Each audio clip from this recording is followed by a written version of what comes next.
Hey, what is going on YouTube? Welcome back to another video. In today's video, I want to tell you guys why Fallout 76 is the biggest and most ambitious Fallout to ever be made by Bethesda Game Studios. Now guys, I know that's a pretty bold statement and I know I might get a lot of hate for it. However, keep in mind when I say biggest and most ambitious, I don't mean greatest or good by any means. What I mean is exactly what I said I mean, biggest and most ambitious. But that's not always a good thing. So please refrain from giving me any, hate or negativity until you watch the video, and then at the end of the video, let me know what you think. Because at the end of this video, I think I could convince you that Fallout 76 is going to be the biggest and most ambitious game ever. Now, I would also like to say it is my personal opinion that I do think the Fallout 76 game will be good. I do think it's going to be really awesome. However, we're just going to have to wait and see. But I do believe it will be the biggest and most ambitious game ever, which is why I'm willing to give Fallout 76 the benefit of the doubt and say it's a good game before anything else.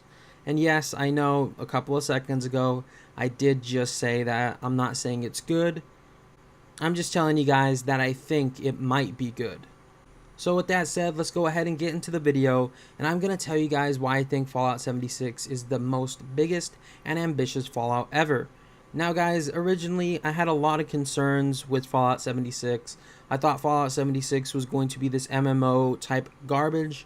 However, recently a documentary by NoClip came out that was very good and very informative on Fallout 76 and completely changed my opinion on Fallout 76. I was like many of you. I thought Fallout 76 was gonna suck, be this online pile of garbage, be this trash, be this, shit pile, be terrible, right? However, after watching this documentary, all that negativity that was, kind of in me, I guess you could say, has now turned to positivity. And to be honest, Fallout 76 looks no longer like a game I'm, kind of in fear of, but it looks like a game I now want to buy and I need to buy. That's how awesome it looks after watching this documentary, and I'm going to share a couple of those clips with you today, which is kind of what this whole video is based on as well, is that documentary. So if you guys haven't watched it, I suggest you guys go watch it. However, I will be providing a lot of clips of that documentary here in this video, so you guys don't have to go watch it if you don't want to. I will leave a link down to the documentary down below, or you could type in NoClip in the YouTube search bar and you'll find their channel and you'll find the Fallout 76 documentary. I'll put a link down in the description below, like I said, if I remember. So let's talk about why Fallout 76 is going to be the biggest and most ambitious title ever, or biggest and most ambitious Fallout ever to be released by Bethesda Game Studios. Reason number one, they put a lot of work into the engine. They essentially redid the engine that they make the games with, and they had to figure a way how to incorporate multiplayer in that engine, and it took them a lot of time and a lot of effort, something that a lot of companies wouldn't be willing to do, and that was covered in this part of the documentary right here. A month before Fallout 4 was released, Battlecry Studios went through a significant round of layoffs, as their free-to-play action title Battlecry was indefinitely put on hold. During all of this, the team in Maryland was transitioning onto Fallout 4 DLC and spinning up Starfield. So BGS asked the folks in Austin if they'd take a swing at retrofitting multiplayer capabilities into the Fallout 4 engine. Using tech from another sister studio in Richardson, Texas, Battlecry started trying to implement the Quake netcode into the Fallout engine, a massive undertaking that posed significant challenges, even for some of the most experienced network engineers in the business. And also later in the documentary, they go on to say that they had even more struggles with the engine, and that was covered in this part of the documentary right here. I guess one way to look at it is the entire engine was based around a world with a player. Now that has to sort of change to, you need to base it around the player who could be in any world. So just that statement alone implies many changes. Like the game doesn't load except around one player. There's this thing we refer to as Atlas. And Atlas is, because there was one guy in the game, we called him Atlas because he held up the world. because the world that you have only had to be accessed by one player, so they were tightly intertwined. So what we had to do is essentially decouple Atlas from the world so there could be multiple people. Wherever Atlas went, that's where it was loaded. So for many months, it's like you couldn't go away from Atlas as another player. It's like if you did, you would crash because you're outside the realm of what was actually loaded. So a big effort was just changing that aspect as well. But then it sort of spreads out. So all of the quests that you get in like a Skyrim or a Fallout, they're all based around the quest itself, because the quest is its own entity. You need to re-architect that, because multiple people could all be on the same quest and they could all be in different stages. So really the quest data needs to live on the character, no longer on the quest itself. So that was very challenging as well, not only just in retooling the way the scripting stuff works, just getting the design team to start thinking about it from that perspective. So guys, they talk about how they had these crazy, ridiculous problems with trying to make Fallout 76 run decent before they even started, major production on the game. Now, if you ask me, most companies would have given up at that point. Most companies would not change their game engine or modify it to make a multiplayer game like Bethesda's doing. We've seen no company ever do this in the history of gaming. They are literally the first company to do this. Now, keep in mind, I don't mean they're the first company to make an MMO or an online game. I'm saying that they're the first well-known, well-respected, essentially gaming company to change their engine and change one of their own games, like Fallout. Now, before anybody mentions Elder Scrolls 6 Online, before anybody mentions the Elder Scrolls Online is not made by Bethesda Game Studios. It's made by ZeniMax Online. So, yeah. Bethesda Game Studios is taking one of their most beloved titles and changing it into an online platform type game. And I think that is very big and ambitious of them. They are redoing the engine, and they're taking one of their most beloved titles and turning it into an online game, and I think that's very ambitious, and I respect them a lot for it. Another thing I found interesting about this documentary, and another reason why I think Fallout 76 will be a very big and ambitious game, is because of how unique the map is in Fallout 76. The map is 4 times the size of Fallout 4, according to the people that made the game. It has plenty of interesting and unique locations in it. And they talk about that in the documentary as well in this clip here. Actually, every game starts with a map. Fallout 76, we decided, it's going to be set in West Virginia, and the first thing we did was we made the map. I believe it's always been 4 times the size of Fallout 4. It was pretty big. Todd sits with designers and to figure out, what story points we're gonna have. There was just the small handful of us leads, deciding what to do, starting to lay out the map of the world, and figuring out how to take an entire state and shrink it down. Because before we did, a city and then the area around it, but we decided to do all of West Virginia. I think we picked West Virginia because it was still East Coast, and it was a place that isn't really touched. If there ever were a nuclear war, none of us would be here. DC's done. We're first. So I'm perfectly content to know that I will not have to deal with any of that stuff. But West Virginia, no one's going to nuke West Virginia. So we were thinking that we would be able to do more of we would be able to do trees, we'd be able to do an interesting visual look. The leads went out to West Virginia at the start of the project to look for landmarks and places to go. So we find out what are our landmarks that we want.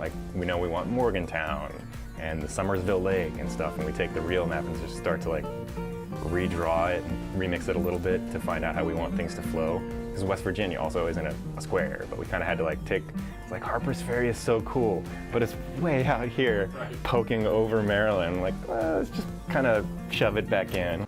So yeah, guys, I think it's pretty cool that the map is going to be huge and unique, as the way it should be in any Fallout.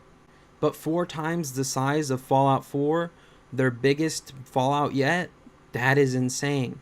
They also talk about enemies in the documentary as well, saying that this is the most enemies that they have ever put into a Fallout 76. And a lot of the lore was taken from West Virginia and stuff like that as well. And they talked about that in the documentary right here as well. West Virginian myths are among the creepiest in American folklore. Isolated villages trapped in vast, unforgiving wilderness has fueled terrifying stories of creatures that prey on unfortunate souls. There's the Grafton Monster, a giant pale-skinned headless horror that prowls the woods outside of Grafton.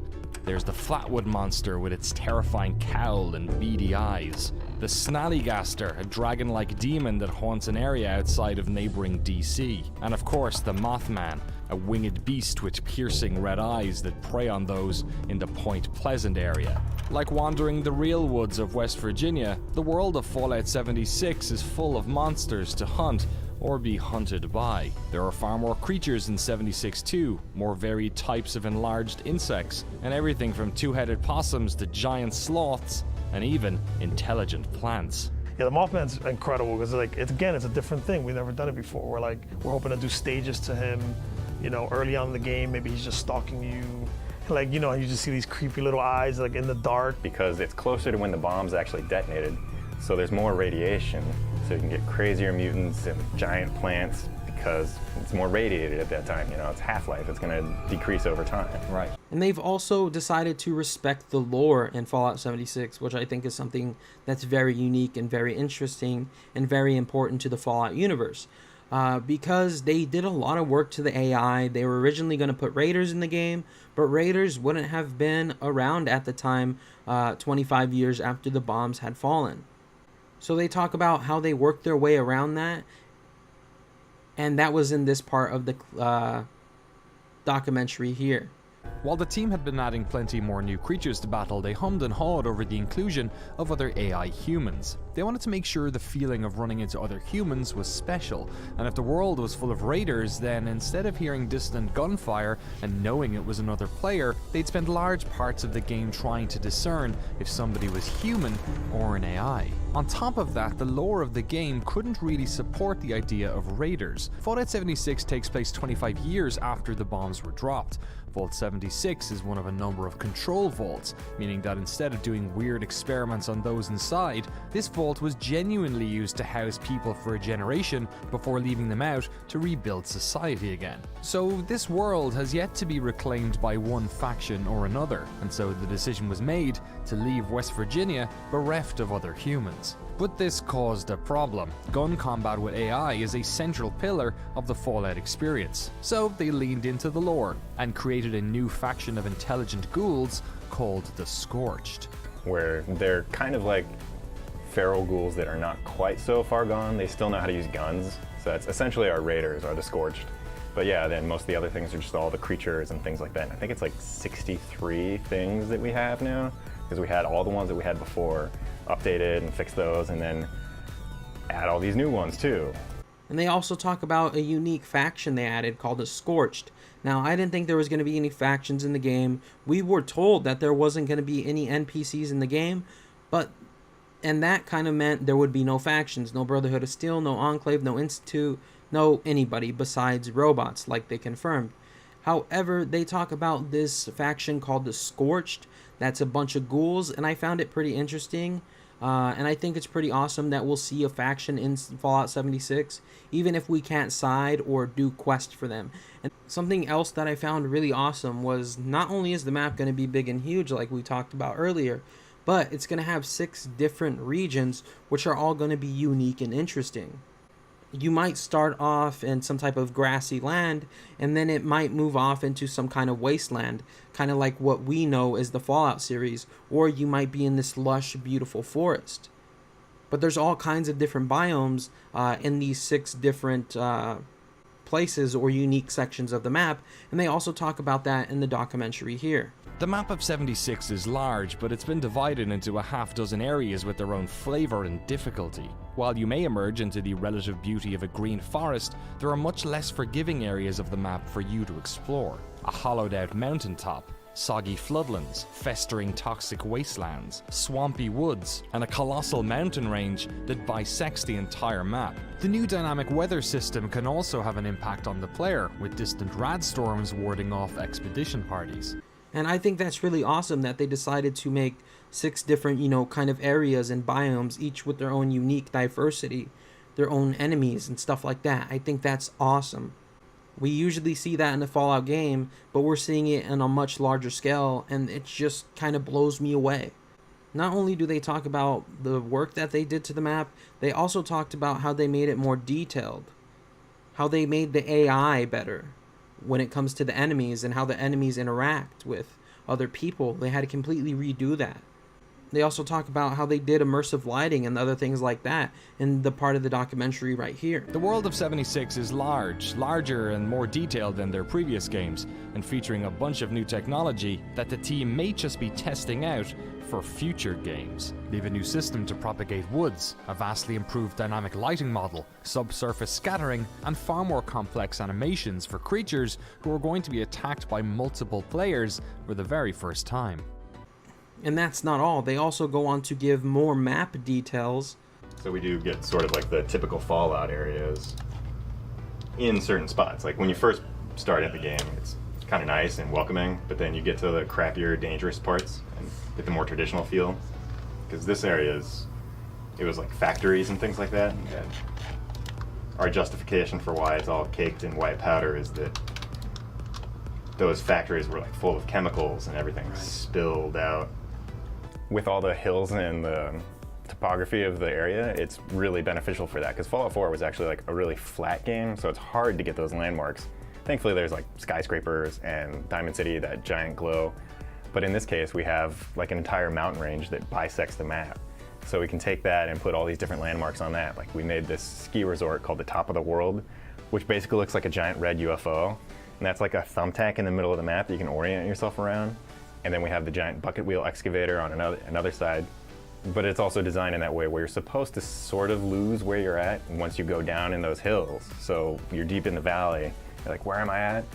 And so you're encouraged to actually then go up the hill, and then we put all these like watchtowers and stuff, so then you're like, that's where I am. And pull out the binoculars and look around.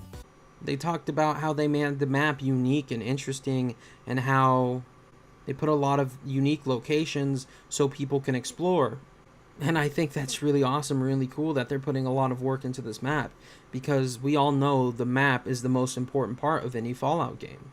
You know, you could screw a story, you could screw, side quests, you could screw, everything else, but as long as you have a good, interesting, unique map, you kind of have the basis of a Fallout game. Now guys, something that I also found interesting was when they talked about how that there will be quests and side quests in this game, which I think is absolutely incredible. A lot of people were concerned that there weren't going to be quests and that they were going to be very boring and silly and dull. However, it seems like they're putting a lot of thought and effort into them, and they talk about that in this part of the documentary right here. The version of 76 we look at today is the end result of months of playtesting and discussions, so before we dive into the specifics, let's start with the basics. Fallout 76 is online. You can play as a lone wanderer if you so choose, but there are no private maps or offline mode to speak of. There is a story and there are quests, but the focus of this game is on the player dictating what they want to do that day. Perhaps you want to discover a new part of the map, or find parts to craft a specific weapon. Maybe you want to kill a monster to get a high quality drop. Maybe you want to build a camp, claim one of the map's public workshops, or team up with others to take on events. And I think that's an awesome thing that they're putting effort into the quest and the story, because quest and story also make, a Fallout game, and they're very important if they want a good, solid Fallout game. Now guys, a major complaint I heard from you guys in my own community, in my comment section, was people griefing. However, they kind of addressed this a little bit, saying that they stopped people from being able to place bases right outside the vault or in the immediate area of the vault, so they really can't kill you, go out, get your loot, go back to your base, and stuff like that. And they talked about how if you pick up and you want to go play with your friend on a different server, that your camp comes with you, that your portable base comes with you, and you could go play on your friend's server and go set it down if something is blocking where you're currently at, which I think is really cool. And they talk about that in this part of the interview right here. Then, like I said, you have your camp, which are mini workshops you can place almost anywhere. There's certain restrictions on that because we don't want you griefing outside the exit of the vault. But you can place them all over. They go, when you move servers, if that space is available, your camp will just be there. For some reason, again, this is a big game with a low number of people, it's overlapping and we can't place it there. It will be packed up and blueprinted. You can place it somewhere else. Boom. Another cool thing that I found out was that there would be crafting in the game. I really didn't think there would be a lot of crafting in Fallout 4 besides your base. But they talk about how you could craft power armor, mods for your weapons, and all kinds of things in this part of the documentary here. And then the crafting is a huge part of the game because, again, you're going to want to find very specific creatures or flora to combine. For recipes, we are allowing crafting mods, crafting guns, crafting ammo, food, water, armor, power armor pieces, like the stuff that was there before and more. They also talk about how they looked at other online games and wanted to kind of take the negative things about those games and leave them out of their game. They wanted to only have the positive stuff of a Fallout or an online survival game in their game, and they talk about that in this part of the interview here. Fallout 76 involves survival elements, but survival can so easily become a hindrance to fun. The work to find a balance between giving the player tasks they have to complete and not just overburdening them with chores has been a key focus over the past few months. Here's an example I like to give. I have to brush my teeth every day or they'll rot and fall out of my head. I don't want to do that in a video game. I just don't care. You know what I'm saying? Like, what is fun in the parts of survival and what is not fun in the parts of survival? So you have to eat and drink to stay alive. I had a funny anecdote the other night. Someone was playing the game and they were starving and they wandered into a herd of cats. And they're like, I've never been happier to see a herd of cats because then I got to eat. It's sort of terrible, but. And then you can build a cooking stove, like most survival games, make the food more efficient. You know, we put diseases in. We have something called mutations. So Fallout 4, we had that inverse meter for your health and your rads. The more rads you had, the less your health was, and you're able to cure that. So in this game, the more rads you have, the more chances you get mutated. And they have all sorts of neat, like they're almost like traits from Fallout 1 and 2, where they have a plus and a minus. You can cure them if you don't like them, or there's ways to permanently get them if there's ones you really like. Way late game stuff. But yeah, you'll get these mutations, and they're mostly gameplay. They're not. Some of them are visual, but they're mostly gameplay side stuff that like tweak your character a little. And I think it's really awesome that they're taking a foot forward and putting a step forward into only trying to bring really fun elements of online survival rather than all the negative, crappy ones. They also talk about how you'll be able to do business and trade with other people throughout the world, which I think is really cool. They also talk about how there'll be skills in Fallout 76 and how you will only have a set amount of skills, and they worked really hard to balance the special so no one would be overpowered, and you could only have so many traits in your special. And you could either re-roll your specials, the ones that you don't like that you got, you know, the perks, or you could give them to different people in your group, making for more dynamic, you know, type of gameplay. Or gameplay with groups, which is really cool. They also talk about how your items will degrade. They also talk about the possibility of robot vendors, and I think that's really awesome, and that was covered in this part of the doco right here. Fallout 76 also involves crafting elements. Another balancing act was making sure that this stuff was compelling and not just a chore. Are you going to get the perk cards that allow you to craft more things and more efficiently? And we added, from Fallout 3, we added back in items degrade now, food rots. So you're never quite comfortable, but as you progress in power, you can decide, like, I'm going to focus on cooking, and then you might want to vent. You can sell these things to other people in the game. So you're like, I make the best ribeye steak in the game. It'll overfill you and give you a health bonus, and here you go, 40 caps. You know. Each time you level up in Fallout 76, you get to pick a new perk card. There's a limited amount you can have active at one time, meaning that if you want to re-roll your character's perks, you simply swap out your perk cards. You can also share perk cards within a party, meaning that teams of players can specialize to work together more efficiently. Tool their characters such that they are better at survival elements of the game than you. Might be combat-y, other person might be more for a medic, one person might be more, workshop like defenses and repair. So you decide you want to focus in on crafting. You have to find the recipes in the world. You get recipes all sorts of places, quests and random drops and loot. And so there's a lot. Like compared to Fallout 4, there are orders of magnitude more. And so you'll find the ones that are most efficient. A lot of them have pluses and minuses. I think that's more fun. It allows a player to make decisions. Someone might make you more like susceptible to disease, but give you a huge health buff. Anyway, you'll be able to focus on that, either trade them with your friends. We're exploring the possibility of allowing you to set up a robot vendor in a hub area. So you have a robot vendor and that's your vendor, and you go up and again, we're exploring things. But again, live game, long term, there's also the possibilities are endless. They also said something else about when it comes to players who are griefing. They are talking about players who are really aggressive will have bounties put on their head, and there will be big rewards for killing those people. So if someone's griefing, killing a lot of people, people will come after them since they have a bounty on their head, which is really cool. And that was in this part of the documentary right here. There are a lot of systems working in Fallout 76, and BGS's hope is that by introducing all these ways to play, they have a game world that is capable of creating emergent moments. They have to do some work to make sure it's not total chaos, for instance, giving wanted levels to aggressive players, and having it so that the death penalty is as light as making you respawn at a nearby location. And I think that's awesome because they're taking steps to stop people from griefing, because if you kill a lot of people are going to come try to kill you, which is amazing. And in one part of the interview, Todd Howard says something that completely changed my opinion on Fallout 76. He talks about how when you sit down and you play Fallout 76, it still feels like a Fallout. However, it just feels a little different. And it has this online component, and you never know what those other people are going to do. And it adds an element of unknown to the game.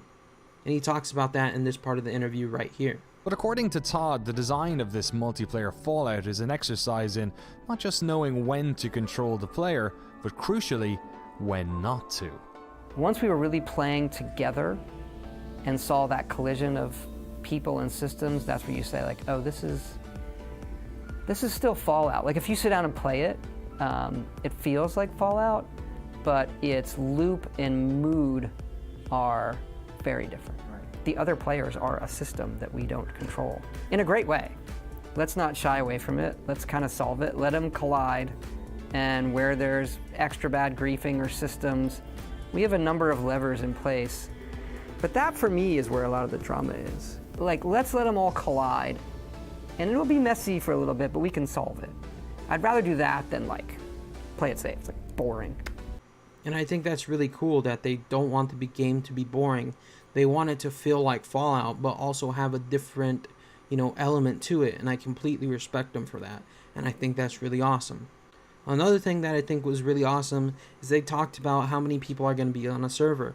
They said about 24 to 32, which is insane, which is awesome.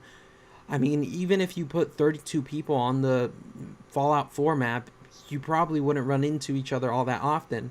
Now picture 32 people on a map 4 times the size of Fallout 4, you're rarely going to see anybody, which I think is amazing.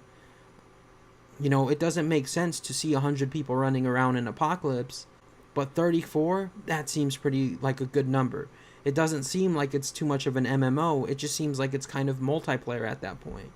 Nothing too big or nothing too crazy, but nothing too small either, which I think is really awesome.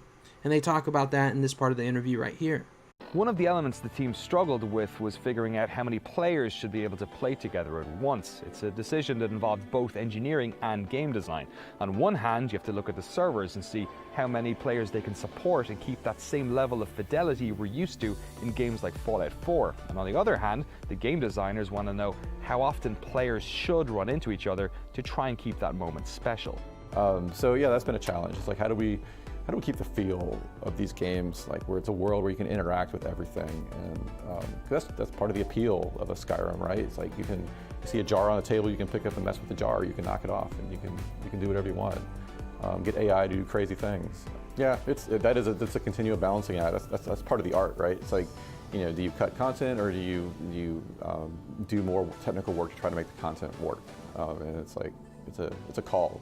We had some very grand plans for this game, which I think, once we talk about more later, will actually come to fruition. But the game we're very proud of right now that we're going to ship is about 24 people on the server, 24 to 32.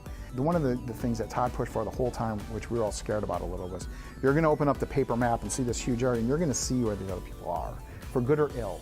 Right, so do you want to go help them? Do you see them, they're doing this huge event that you can join in and get the big reward?